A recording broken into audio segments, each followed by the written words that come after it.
Bom, boa tarde a todos, bem-vindos ao Museu de Lisboa, Palácio Pimenta. E é com muito gosto que o Museu de Lisboa acolhe e participa na organização deste ciclo de conferências à arquitetura em Lisboa, que tem como principal objetivo promover a aproximação dos cidadãos à arquitetura da cidade e aprofundar o conhecimento e a discussão dos projetos e outras obras-chave dos seus autores. Ao longo dos próximos 6 seminários, que começam hoje e que irão durar até ao dia 22 de julho, irão comunicar-se e interpretar-se projetos muito diferenciados e relevantes no município de Lisboa, no período moderno, entre os séculos XVI e XVIII. Para o próximo ano, possivelmente, ampliaremos a reflexão para os séculos XIX e XX, proporcionando assim uma perspectiva mais global sobre a grande relevância de arquitetos específicos para a construção da cidade, desde o século XVI até praticamente ao presente. Este ciclo retoma uma antiga orientação de conferências do Museu de Lisboa, dedicada à intervenção de arquitetos específicos na história da cidade. Até à data, o Museu vinha fazendo conferências esporádicas sobre arquitetos do século XIX e do século XX, mas nunca tinha avançado para um ciclo mais estruturado, que acontece a partir de hoje, graças ao contributo e entusiasmo do Dr. Paulo Batista, aqui ao meu lado, e de outros parceiros claros. Por isso, a direção do Museu de Lisboa agradece a organização e coordenação científica deste ciclo, na pessoa dos seus 3 coordenadores. O Dr. Paulo Batista, aqui ao meu lado, nosso colega do Arquivo Municipal de Lisboa e investigador integrado do CIDEUS, ao professor e arquiteto José Manuel Fernandes, ao professor Dr. Paulo Pereira, ambos da Faculdade de Arquitetura da Universidade de Lisboa e investigadores integrados do Centro de Investigação em Arquitetura, Urbanismo e Design. A direção do Museu de Lisboa agradece ainda ao Dr. Paulo Almeida Fernandes, coordenador do Serviço de Investigação e Inventário, que, como sempre, com excelência, contribuiu para a organização e concretização deste ciclo. E agora passo a palavra. Muito obrigado. Bom, eu vou ser muito rápido, o essencial já foi dito. Quero apenas agradecer a excelente colaboração com o Museu de Lisboa, na pessoa do Dr. David Felizmino e do Dr. Paulo Almeida Fernandes. Em meu nome e dos professores doutores José Manuel Fernandes e Paulo Pereira, do CIAUD, da Faculdade de Arquitetura da Universidade de Lisboa, é um prazer associar-nos ao Museu de Lisboa e, como também foi referido, esperamos que esta iniciativa tenha continuidade noutras. Muito obrigado.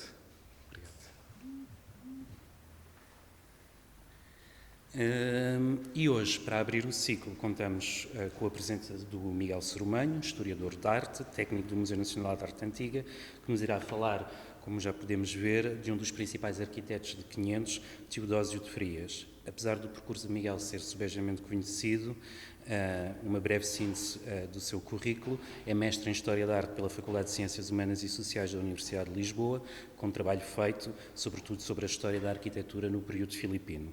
Tem colaborado em numerosas ocasiões com o Museu de Lisboa, nomeadamente em recentes projetos editoriais, nomeadamente na recém-exposição Lisboa Plural, em que estudou a presença espanhola em Portugal e, muito brevemente, num livro que será editado durante o próximo ano sobre a história deste palácio, o Palácio Pimenta, em que poderemos contar também o contributo do Miguel. E agora passo a palavra ao Miguel.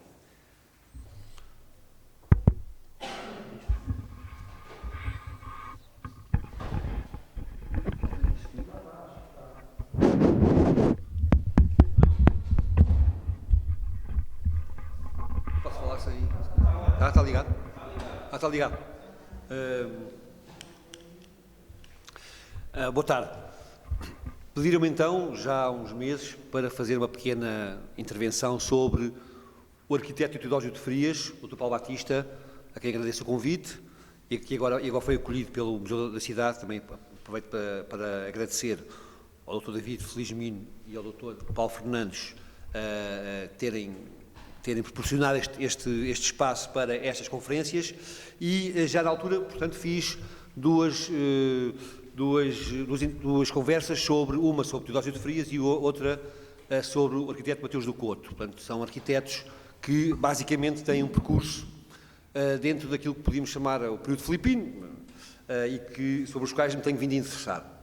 Em relação ao Teodósio de Frias, de facto, até é mais este aspecto anedótico, porque Teodósio de Frias, eu em tempos fiz um artigo sobre o convento com o convento de Santo Agostinho de Vila Viçosa e atribuía a Capela Mor do convento ao Teodósio de Frias, porque havia uma série de recibos passados ao tal Teodósio de Frias, que não seria este, seria o neto dele, o Teodósio de Frias, o novo, ou o segundo Teodósio de Frias, e depois apercebi-me que, de facto, além deste Teodósio de Frias, do outro neto, também Teodósio, que esse homem que assinava os recibos de material para as exéquias dos reis, era um terceiro Teodósio de Frias. Portanto, havia uma série de Teodósio de Frias e havia, de facto, uma confusão, digamos, biográfica ou genealógica sobre quem era quem. E foi a partir daí que eu comecei, então, a aprofundar um estudo e com bases documentais para ver quem era quem, de facto, e ainda não cheguei a grandes conclusões, mas, entretanto, tenho reunido, tenho coligido centenas e centenas de informação sobre todos estes Frias. De facto, é uma dinastia bastante longeva, digamos. Eles começam com o Pedro de Frias, parece-me também que há dois Pedro de Frias, um deles, talvez o primeiro, depois tem um filho que é o segundo Pedro de Frias, irmão do Nicolau de Frias. Estes dois Pedros de Frias são ambos escultores, e o Nicolau de Frias também começa como oficial de marcenaria, escultor, e depois faz trabalhos no âmbito da arquitetura. Ele morre em 1610 e é o pai deste Teodósio de Frias. Estão a ver o Pedro, depois tem dois filhos, tem depois o Teodósio. Este Teodósio, por sua vez, é pai de um outro arquiteto régio, que é o Luís de Frias, e esse Luís de Frias, por seu turno, será pai de um outro Teodósio de Frias, também arquiteto régio, que é talvez o último da família ligado a estas profissões. E todos eles foram, de facto, relevantes na sua época. E agora tenho mais aos quatro Frias arquitetos. O Nicolau começa, portanto, como arquiteto régio, como arquiteto da Inquisição, do Arcebispado de Lisboa, de facto, e depois os filhos e os netos também ocupam este tipo de ofícios muito bem pagos e, claro, que permitem trabalhar para as elites cortesãs, para a coroa, claro, para as grandes ordens religiosas e um pouco por todo o país. Estão a ver, de facto, talvez com os tinocos, e depois com o Baltasar Álvares também, que o Ricardo Branco está a estudar, são os arquitetos mais relevantes, de facto, desta época, entre a segunda metade do século XVI e a primeira metade do século XVII, grosso modo. E sobre este Teodósio, havia muitos problemas, e continua a haver muitos problemas de atribuição, e para já porquê? Porque o Teodósio de Frias tinha uma obra, ou tem uma obra conhecida escassíssima, quase tudo desapareceu, muitas coisas não estão atribuídas e, de facto, comparando, cotejando um pouco aquilo que é a informação documental sobre o Teodósio de Frias e aquilo que existe de facto, então era dramático mesmo, era uma situação dramática, porque nós não tínhamos quase nada. Terremotos apareceram, foram demolidas, não se sabe bem. Bem, e de facto o trabalho que eu tenho feito tem sido um pouco tentar recuperar algumas, aquilo que é recuperável e ainda com outro problema, é porque eu estou convencido que muitas das coisas que ele terá feito, em que terá trabalhado, fê-lo, por um lado, ainda com o pai, e depois com o filho, e até, quem sabe, com o neto Teodósio. Portanto, há tudo esta ideia do artista, esta ideia romântica do artista, da obra única, de facto é um bocado diluída, porque as coisas, claro, que vão sofrendo evolução, por um lado, e segundo, há de facto uma partilha de autoria que, lá está, dilui essa personalidade do arquiteto e a possibilidade de ver nas obras um reflexo da sua formação, da sua cultura, do seu modo de desenhar, enfim. De qualquer modo, julgo que poderemos hoje, coisas que ainda não, algumas já publiquei, outras que não publiquei ainda, mas que podemos talvez abrir um bocadinho o leque daquilo que são as obras do Teodósio de Frias, e eu hoje mostro mais duas ou três, enfim, e tento fazer aqui uma pequena resenha do que é esta vida recheadíssima, porque de facto há outra dimensão da sua obra, que é a seguinte, é que o Teodósio de Frias, como aliás muitos arquitetos da época, faziam obra efêmera. Portanto, eles devem ter passado muito tempo da sua vida a fazer obra efêmera. Portanto, essa obra, como me indica, não existe.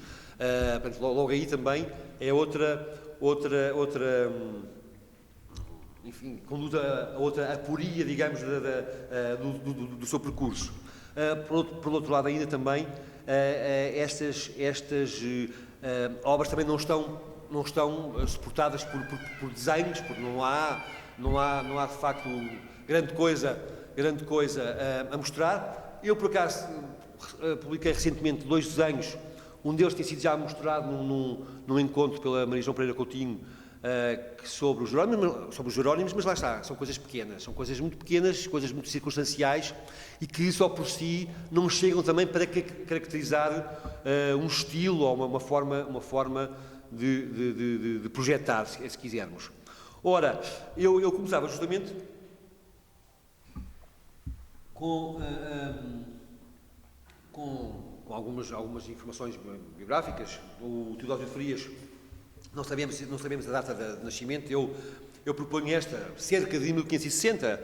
Porquê? Porque ele casa em 82 na freguesia de Santos e, portanto, estaria 20 anos, 22, 23 anos por aí, que era a idade, mas lá está, é uma hipótese, era a idade que as pessoas se casavam mais ou menos nessa época e, portanto, daí esta suposição.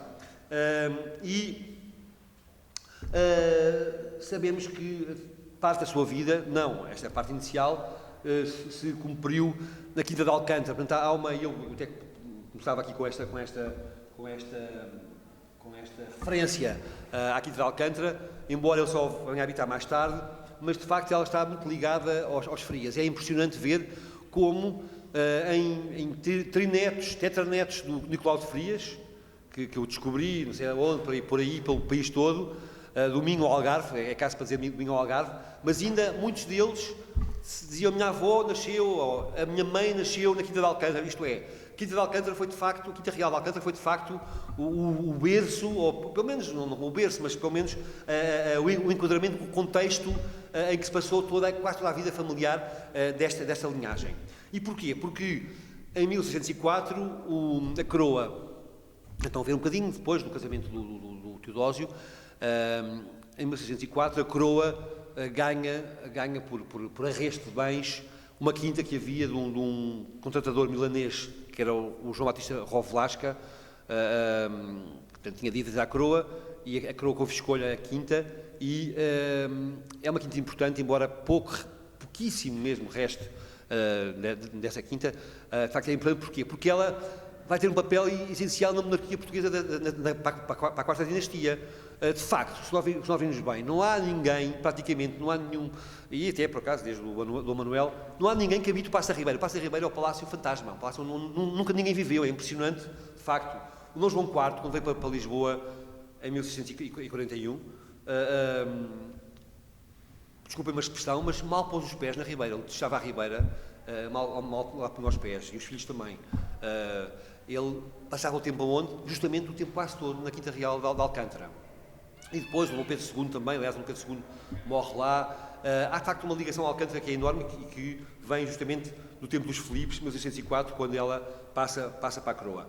E quem é o administrador e o arquiteto da Quinta de Alcântara é, de facto, o Teodósio de Frias. E a partir de 1604, que são as primeiras propostas que eu encontrei na Biblioteca da Ajuda, portanto, a menção, não é a proposta em si, as menções, há uma propostas de obras, isto é importante, depois veremos porquê, para a Quinta de Alcântara, portanto, datam dessa época, e eu julgo que é aí que ele justamente se muda com a família, com o pai, quando leva o pai, o velho Nicolau de Frias, que morre depois em 1610, e leva-no para a Quinta de Alcântara, e então, onde aí, portanto, de facto, viverão várias gerações, até ao primeiro quartel do século XVIII. No primeiro quartel do século XVIII, vamos ver, 130 anos depois, ainda viviam Frias na Quinta Real de Alcântara. Isto é apenas uns aporres para a parte biográfica, mas acho que são curiosos. E quem está dentro do assunto sabe que há ainda os restos, os vestígios ali no Calvário, onde eu, quando era miúdo, era cinema promotora, que era uma coisa que eram as cavaliças régias. Há também, é importante, ao lado, vamos ver depois, o Convento das Flamengas, que é fundado também em 1588, por aí, e é onde os frias têm o seu panteão, digamos, de facto é importante, e também onde eles fazem intervenções e creio que aquilo que lá está é a obra do Teodósio de Frias, do primeiro Teodósio de Frias. Lá está, e em princípio também com a ajuda do pai. Aqui começam estas fronteiras muito fluidas entre a obra de um e a obra do outro. Estão a ver o Calvário, depois a quinta tinha uma parte cotada, com muros, onde se fazia caçadas reais, e tinha também uns jardins. Os jardins, é isso que é muito interessante. Porquê? Porque há uma descrição de cerca de 1636, 40, por aí, num tombo da propriedade. Já o Teodósio de Frias tinha morrido, mas claro, se o jardim estava assim nos anos 30, quer dizer, não é difícil supor que aquela ordenação paisagista seria da sua autoria. E é interessante porque mostra um pouco que era um jardim português. De facto, é um documento que foi publicado pelo Júlio Castilho, se não me engano, depois republicado pelo Helder Carita, que mostra um pouco que era a tal ordenação do jardim com espaços autónomos, portanto, os espaços fechados, não é? Que o documento designa por quadros, portanto, eu tinha aqui, portanto, os quadros, portanto, eram pequenas unidades autonomizadas, cercados por muros de alvenaria, povoados de árvores de fruto e articulados por um sistema de ruas com parreiras em pérgola. E todos aqueles quadros eram animados por tanques com figuração escultórica e com versadeiras azulejadas. Um destes quadros incluía um labirinto arbustivo, um labirinto em topiária, muito ao gosto seiscentista e declara em filiação itálica. Portanto, de facto, vamos ver aqui. Há por outro lado também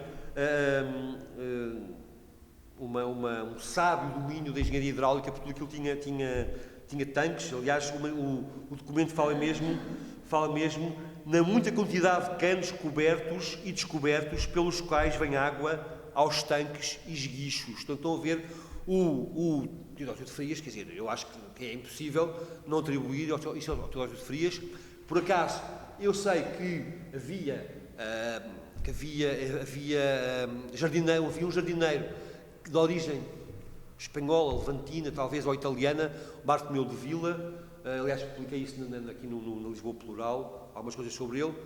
Portanto, mas, claro, é um jardineiro que está a trabalhar às ordens do Teodósio de Frias. Aliás, eles são padrinhos, ele é padrinho do filho, ou melhor, o Teodósio de Frias é padrinho de um dos filhos dele. E, portanto, há essa relação hierárquica entre um e outro. Há também outro jardineiro que se conhece o nome, porque vem publicado no Viterbo, se não me engano, ou numa habilitação em que ele é testemunha. Portanto, há uns jardineiros, mas, de facto, a concepção do jardim parece-me mais erudita, claro, com algumas notas também de mais arcaizantes, se quiserem, mas essa erudição toda paisagista é de facto devida, na minha opinião, ao Teodósio de Frias, quem sabe já trabalhar com o filho, com o Luís ou com o neto. Isso é, como eu disse, um documento dos anos de 36, 44, e, portanto, já é uma coisa feita, mas o jardim existia antes. Portanto, estão a ver, aqui cá está uma gravura, desculpem, em que se mostra a Quinta Real de Alcântara, já em 1669. Portanto, a casa está descrita, é uma casa sem história, enfim, julgo eu, não tenho... há uma referência interessante que eu também aproveitei, mas pode ser uma coisa já posterior, que é a essência de uma galeria. Eu também já não posso dizer que tenha estudado o tema, mas já aflorei esse tema, o tema da galeria, o aparecimento da galeria nas casas, na arquitetura civil portuguesa, a partir da galeria do Paço da Ribeira. Esta teria uma galeria, mas pode ser uma adição também posterior, de meados do século XVII. De qualquer modo, era uma casa de quinta com um grande jardim e, como eu disse, com outra parte. Ela também é mostrada no painel dos azulejos aqui do Museu do Azulejo. Quinta Real de Alcântara. Ora, uma das obras que eu, entretanto, nesta indagação, que vai é como as cerejas, como diz este chavão, mas é mesmo assim, tem a ver com Leiria. E porquê? Porque, de facto, há uma série de processos, ou melhor, há um processo, mas há uma série de documentação muito engraçada, referente a um irmão do Teodósio de Frias, o Valeriano de Frias, e o Valeriano de Frias, a certa altura, vai de modo próprio à Inquisição dizer que tinha cometido atos de sodomia, enfim, faz o historial todo, quando, onde, como, não sei o quê e tal, e ele é com pormenores perfeitamente, digamos, para essa expressão, escabrosos mesmo, que há alguns, de facto, que eu não sei se posso publicar uma coisa daquelas, mas enfim, mas é só... E às tantas ele diz que tinha vivido em tempos, portanto, isto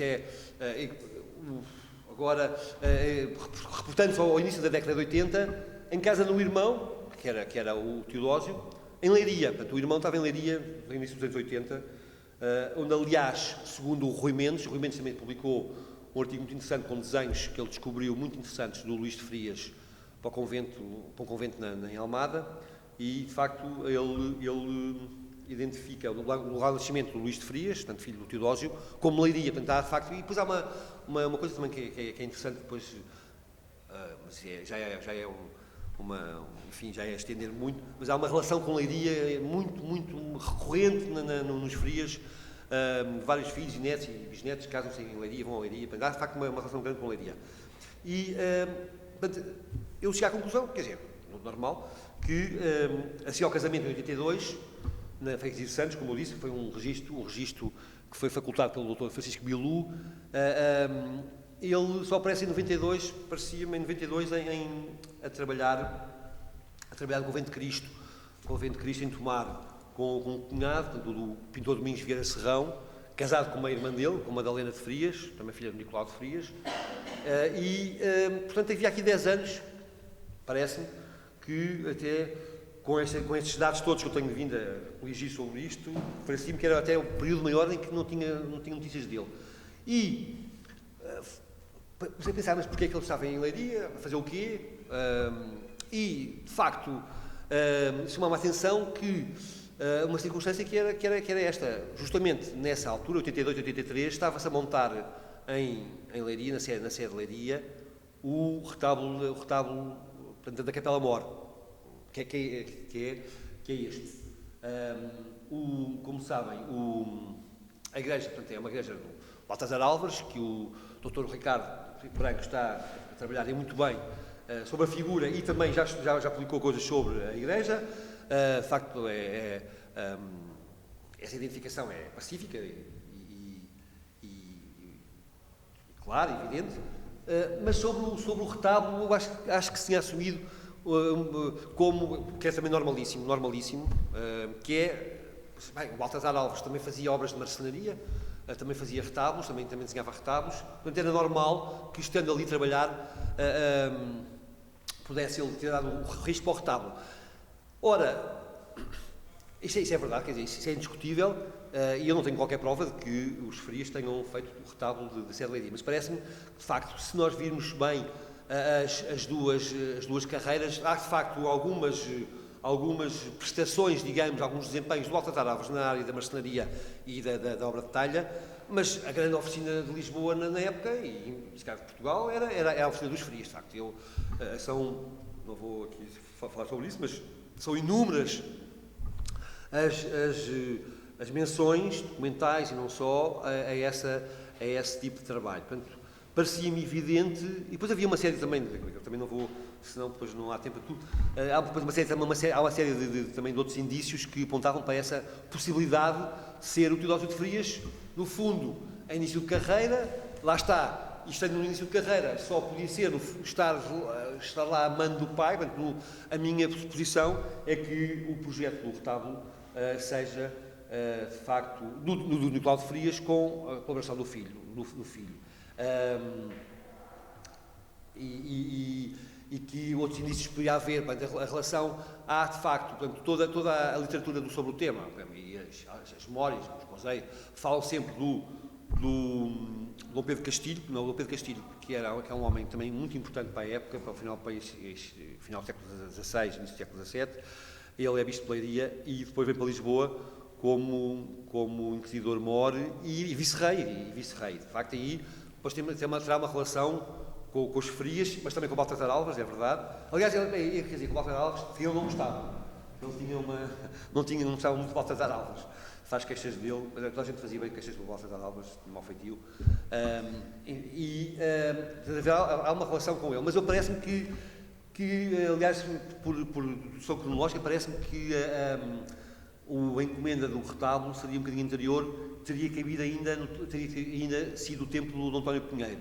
Dom António Pinheiro, que é... Ora, o Dom António Pinheiro também surge relacionado com os Frias, antes disto, até porque foi um sobrinho dele também, o padre António Pinheiro, que tinha iniciado o rapaz Valeriano de Frias naquelas práticas, condenáveis pela Inquisição, na altura. Portanto, não é só esta relação, mas havia de facto uma relação grande. Há um tio, António de Frias, irmão do Nicolau, que começa também em Trás-os-Montes, como abade, agora não me lembro do nome exatamente da terra onde ele começa, mas justamente quando o tal António Pinheiro, o tio, portanto, o futuro bispo de Leiria, era bispo em Bragança. Portanto, há de facto uma série de relações que podiam indicar, porque reparem, porque o Dom Pedro Castilhos não chega à sede episcopal de Leiria e tem já o retábulo quase pronto. Isto é, ele não deve ser, na minha opinião, o encomendante do retábulo. Ele é uma encomenda que vinha atrás e talvez o António Pinheiro, tenho a certeza absoluta, quase certeza. Portanto, todos esses indícios, de facto, mostravam isto. E depois, claro, é uma peça que foi queimada pelos franceses, sofreu um bocadinho na parte aqui do pódio, mas é engraçado porque eu acho que lá está, que mostra um pouco que era talvez a cultura, se calhar, às vezes abusamos um bocadinho das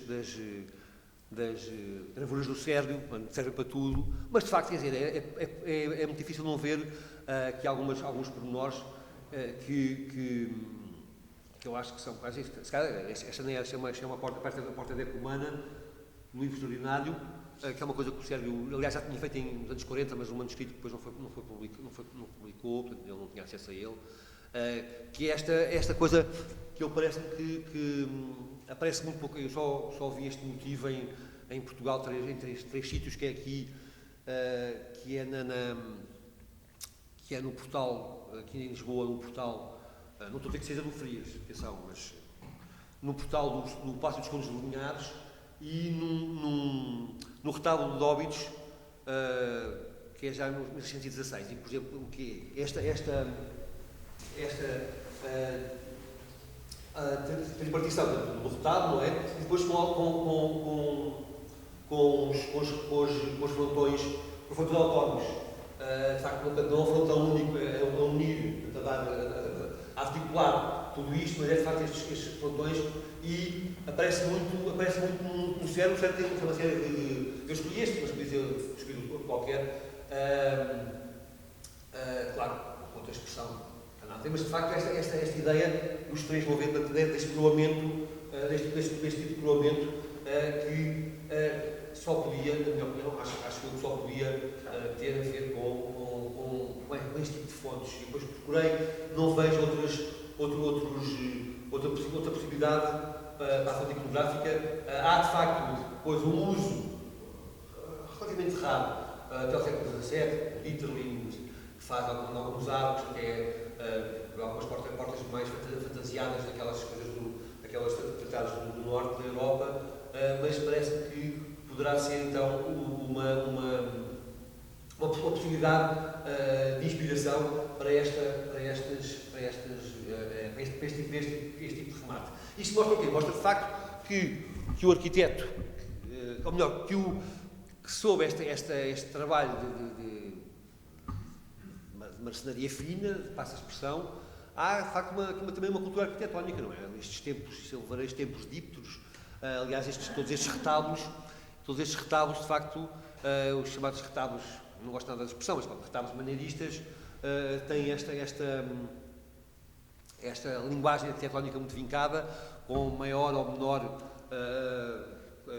digamos, congruência tectónica, passa a expressão. Por exemplo, o retábulo, eu quase não tenho aqui, o retábulo de Óbidos, já que usa aquele tipo de coroamento também, mas já é uma coisa mais não tem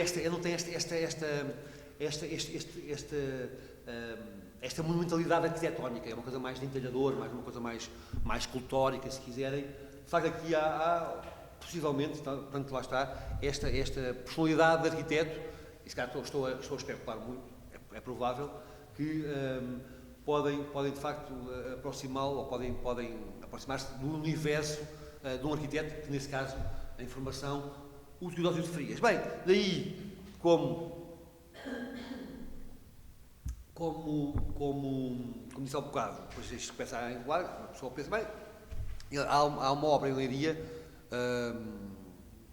sobre a qual eu tenho sempre falado várias vezes, não é? Que é uma obra muito, muito interessante, também não está estudada, não sabe nada sobre ela, e de repente pareceu-me que podia, cabe também nesta cronologia do Frias. Aqui, eu tinha aqui esta pintura, porquê? Porque justamente nós estamos a falar de um período em que ele, parece-me, como eu disse, em 82 como a casar, e depois em 92 a trabalhar em Tomar. Recentemente o Vítor Serrão e o Luís Urbano atribuem a direção da obra de pintura na Charola do Convento de Cristo, portanto, esta campanha dos anos 90, aos Frias. Quer dizer, eu não concordo nada, com todo o respeito, que tem um trabalho fantástico ambos, mas não me parece que seja... que o Teodósio Frias trabalhou com ele, sim, mas há documentação sobre isso. A partir de 92 eu trabalho com o cunhado, mas pelo que eu vejo, não só ele não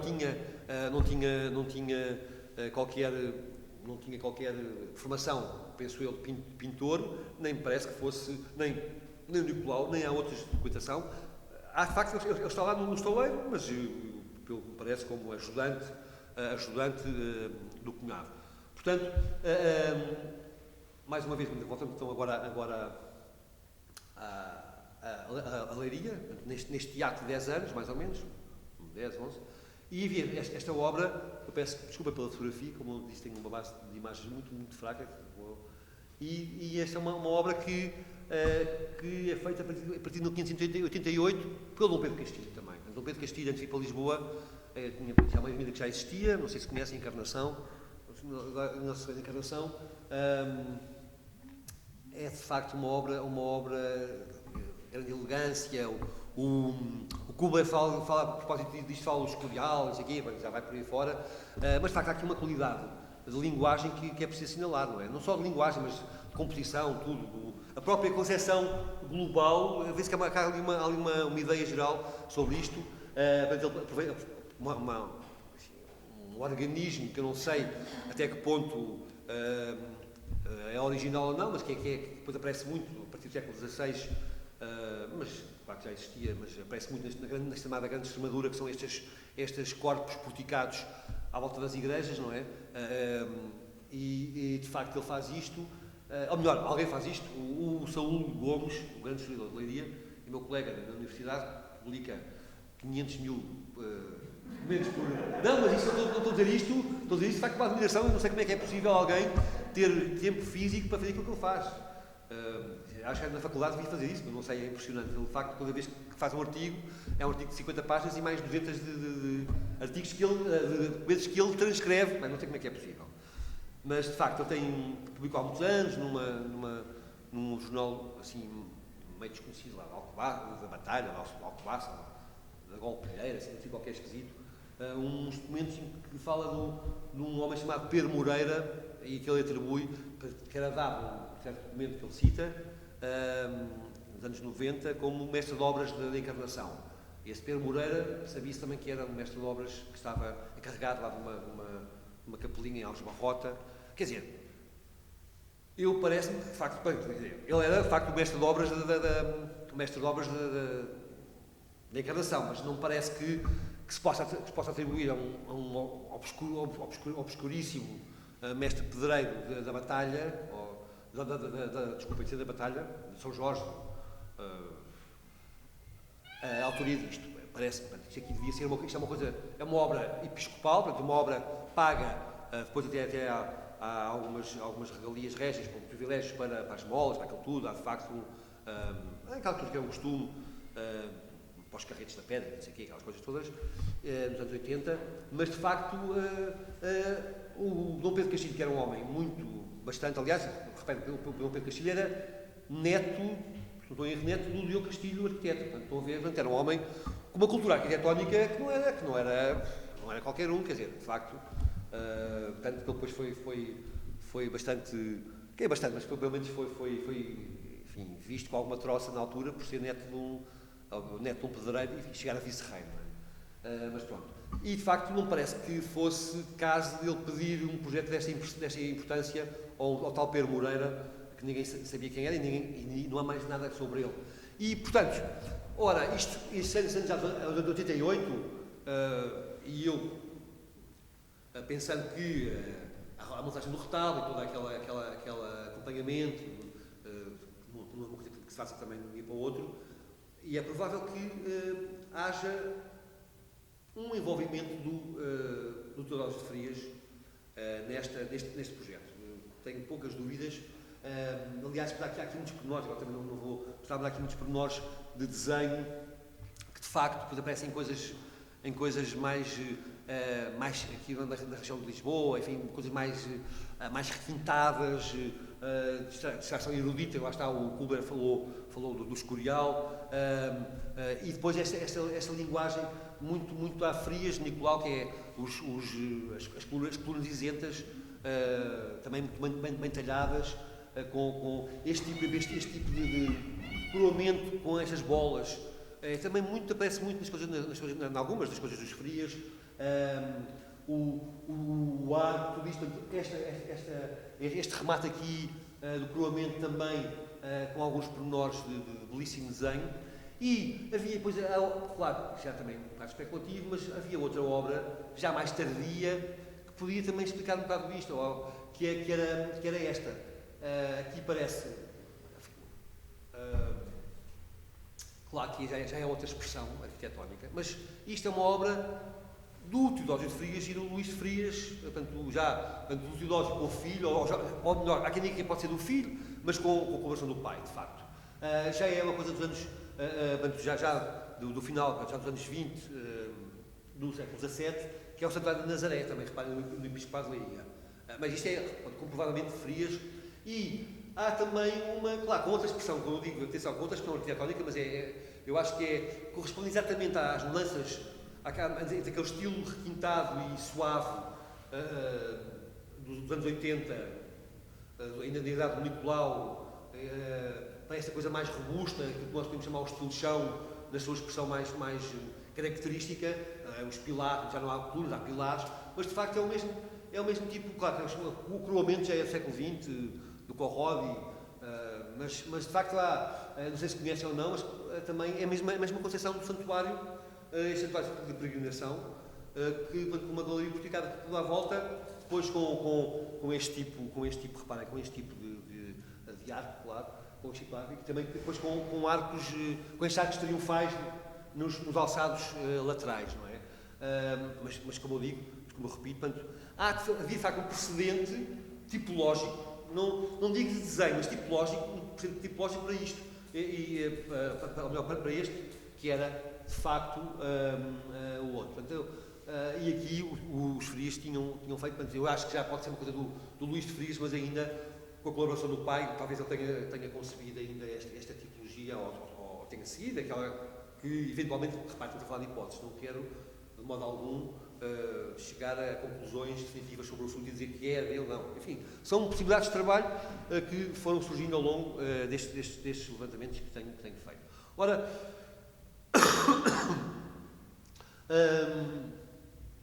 Depois, sobre isto,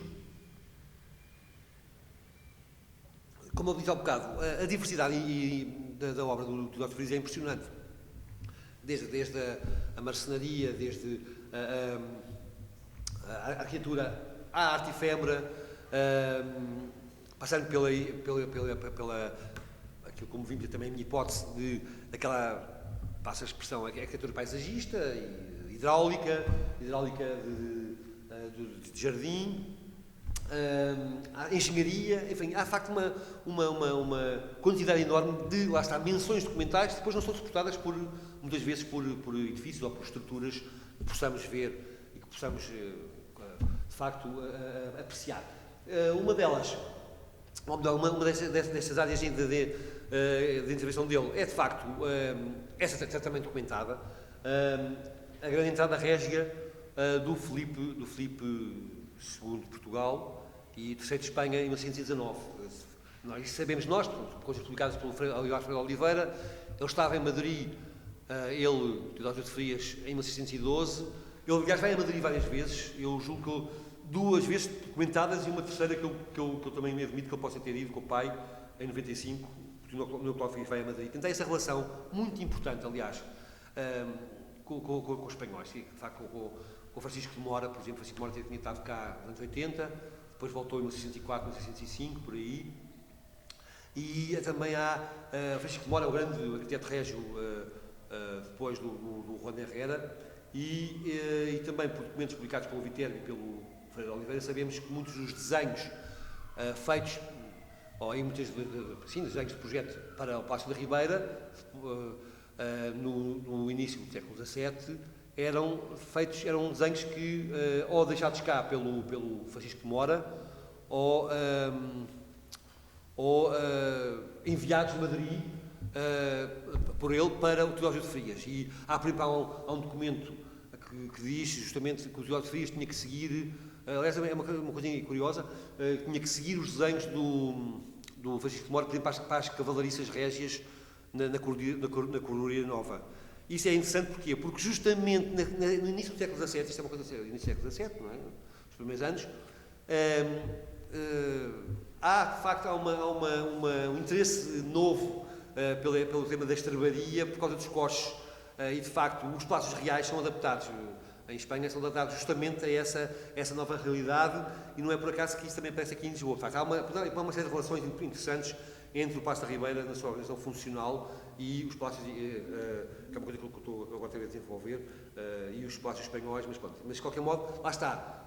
Por um lado, com os arquitetos espanhóis a darem ordens, mas elas a serem filtradas, se quiserem, por homens como o Teodoro de Frias. E ele, de facto, eu julgo que ele não só desenhou alguns dos arcos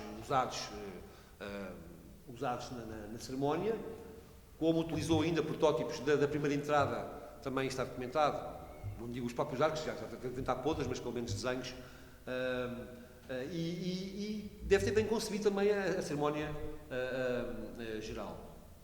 Isto, aliás é esta gravura que é gravada pelo Shorkens, mas o desenho é do Domingos Vieira Serrão, cunhado do Teodoro de Frias, não é? Portanto, essa está no Lavanha, que é conhecida.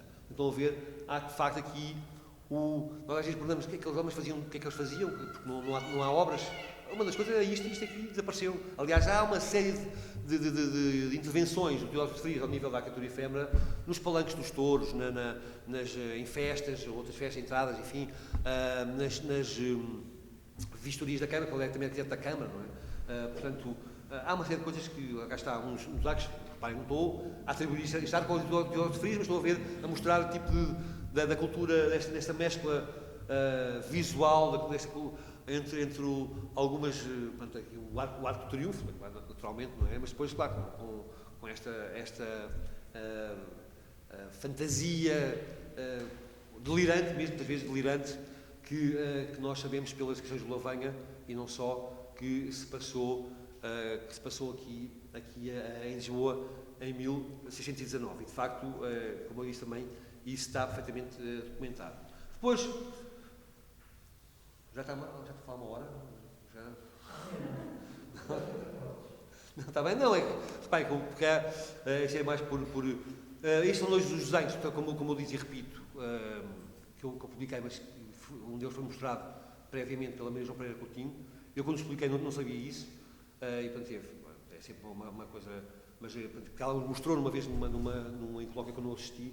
São dois desenhos do Teodósio de Frias para os Jerónimos, que, quer dizer, são coisas pequenas, mas de facto é só pela curiosidade. Isto no fundo é um projeto para o ordenamento do adro do Mosteiro de Jerónimos, onde ele aliás trabalhou, como também é uma coisa que está documentada também, que é a construção daquela grande caixa, daquela grande escada que vai dar à Sala dos Reis, daquela entrada dos Filipos, em 1625. Portanto, ele tem uma ligação muito grande aos Jerónimos, claro, como arquiteto régio, é normal, e ele faz então aqui porque há uma queixa dos frades, porque as pessoas passavam por baixo, até havia ali um caminho mesmo por baixo do dormitório, e pronto, eram os burros e as mulas e os cavalos, tudo aquilo, e as pessoas que ele fazia, chegavam a entrar os burros dentro da igreja, eles queixam-se disso. Portanto, há de facto então eles pedem, no fundo, que se arranje o adro e que se desloque o caminho mais para sul, de facto para obviar a essa situação. Portanto, ele tem aqui uma planta e depois tem um alçado.